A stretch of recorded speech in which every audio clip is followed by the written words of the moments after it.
Hi guys, ఈరోజు మన recipe వచ్చేసి చికెన్ దమ్ బిర్యానీ. దీనికి కావాల్సినవి 1/2 kg చికెన్ అయితే నేను తీసుకుంటున్నాను అండి. హోల్ గరం మసాలా, ఆనియన్స్ 2, ఒక టొమాటో, పచ్చిమిర్చి ఒక 3, కొంచెం కరివేపాకు, కొంచెం కొత్తిమీర, 1/2 కప్ పెరుగు, 1/2 kg రైస్ అయితే తీసుకుంటున్నాను అండి.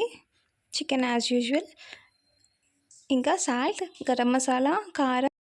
ఇప్పుడు మనం మిక్సింగ్ బౌల్లో చికెన్ తీసుకొని అందులో 1/2 టేబుల్ స్పూన్ పసుపు, 2 టేబుల్ స్పూన్ కారం మనకి రుచికి తగ్గట్టు వేసుకోవచ్చు అండి. కారం ఎక్కువ తింటే కారం వేసుకోవచ్చు.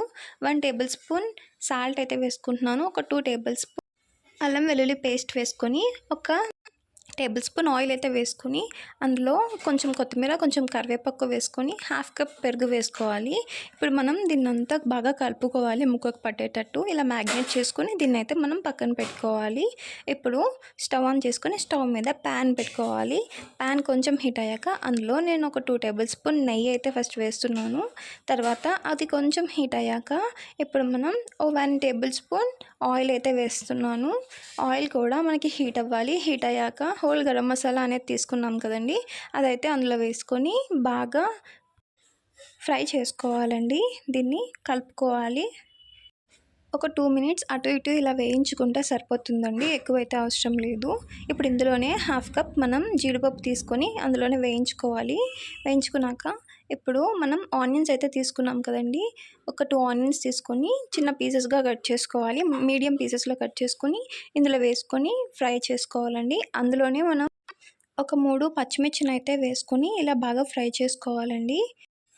ఒక 2-3 మినిట్స్ ఇలాగే ఫ్రై చేసుకోవాలండి. బాగా కొంచెం ఆనియన్స్ అనేవి కలర్ మారేంత వరకు అయితే ఇలా ఫ్రై చేసుకోవాలండి. ఇప్పుడు ఇందులో మనం కొంచెం కరివేపాకు అనేది వేసుకోవాలి. వేసుకొని బాగా కలుపుకున్నాక మనకి దగ్గర పడేంత వరకు మనమైతే మూత పెట్టుకోవాలి. మూత పెట్టుకొని ఒక 2-3 మినిట్స్ తర్వాత మళ్ళీ మూత తీసి చూస్తే ఇలా మనకైతే దగ్గర పడుతుందండి. ఇలా దాన్ని బాగా కలుపుకోవాలి. తర్వాత ఒక టొమాటో కట్ చేసుకొని వేసుకొని మూత పెట్టుకోవాలండి. తర్వాత 2-3 మినిట్స్ తర్వాత మళ్ళీ కప్ అయితే తీసుకున్నాక మనం బాగా కలుపుకొని అందులోనే మనం మ్యాగ్నేట్ చేసి పెట్టుకున్న చికెన్ అయితే వేసుకొని బాగా కలుపుకోవాలండి. మొత్తం కింద నుంచి పై వరకు ఇలా కలుపుకున్నాక మూత అయితే మనం పెట్టుకోవాలండి. పెట్టుకొని ఒక 2-3 మినిట్స్ అయితే మనం అలా ఉంచాలి. తర్వాత 2-3 మినిట్స్ తర్వాత తీసి చూస్తే మనకైతే ఇలా ఉంటుందండి. వాటర్ అనేది ఇలా ఉంటుంది. మనం చికెన్ని అయితే 30% మాత్రమే కుక్ చేయాలి, ఎందుకంటే తర్వాత రైస్తో ఎలాగో కుక్ అవుతుంది కాబట్టి. ఇప్పుడైతే మనం మూత పెట్టుకొని మళ్ళీ తీసి చూస్తే చూడండి, ఒక 30% వరకు మనకైతే కుక్ అయింది కదండి. దీన్ని మనం అందులో గరం మసాలా వేసుకొని బాగా కలుపుకోవాలి. ఇలా కలుపుకున్న తర్వాత మనం దీని మీద అయితే మూత పెట్టుకోవాలండి. మూత పెట్టుకొని ఒక 5 మినిట్స్ వరకు మనం ఉంచితే ఒక 30% వరకు మనం ఉడికిస్తామండి. తర్వాత మూత అనేది తీసుకోవాలి. ఇలా తీసి చూస్తే మనకి చికెన్ అనేది ఒక 30% కుక్ అయిపోతుందండి. ఇప్పుడు మనం కడిగి పెట్టుకున్న రైస్ని అయితే వేసుకొని బాగా కలుపుకోవాలి. మనకి చూడండి వాటర్ కంటెంట్ అయితే ఉంది అండి, కాబట్టి మనం మూత పెట్టుకొని వాటర్ పోయేంత వరకు చూసుకోవాలి. ఇప్పుడు మనం మూత పెట్టుకొని 2 మినిట్స్ తర్వాత మనం చూస్తే వాటర్ అనేది చాలా ఇంకిపోతుందండి. చూడండి, వాటర్ అనేది అస్సలు లేదు. కాబట్టి ఇప్పుడు మనం 1 కప్ రైస్కి 2 కప్స్ వాటర్ అయితే వేసుకుంటున్నాం. ఇప్పుడు నేను 2 కప్స్ వాటర్ అయితే వేస్తున్నా అండి.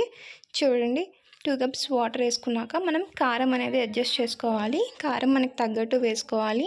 తర్వాత కొంచెం పుదీనా అనేది వేసుకుంటున్నాను. తర్వాత సాల్ట్ అనేది మనకి చూసుకొని రుచికి తగ్గట్టు వేసుకోవాలండి, ఎందుకంటే వాటర్ అనేది వేసాం కాబట్టి సాల్ట్ అయితే మనకు పడుతుంది.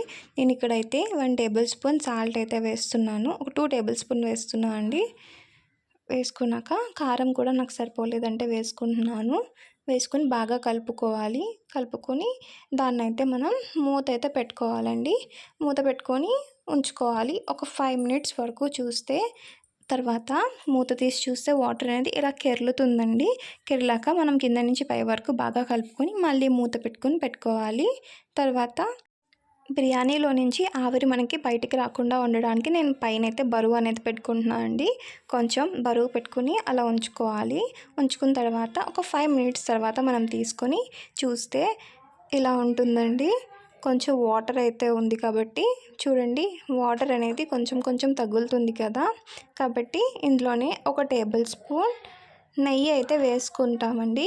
నెయ్యి వేసుకుంటే మనకి చాలా బాగుంటుంది, పొడి పొడిగా కూడా వస్తుందండి.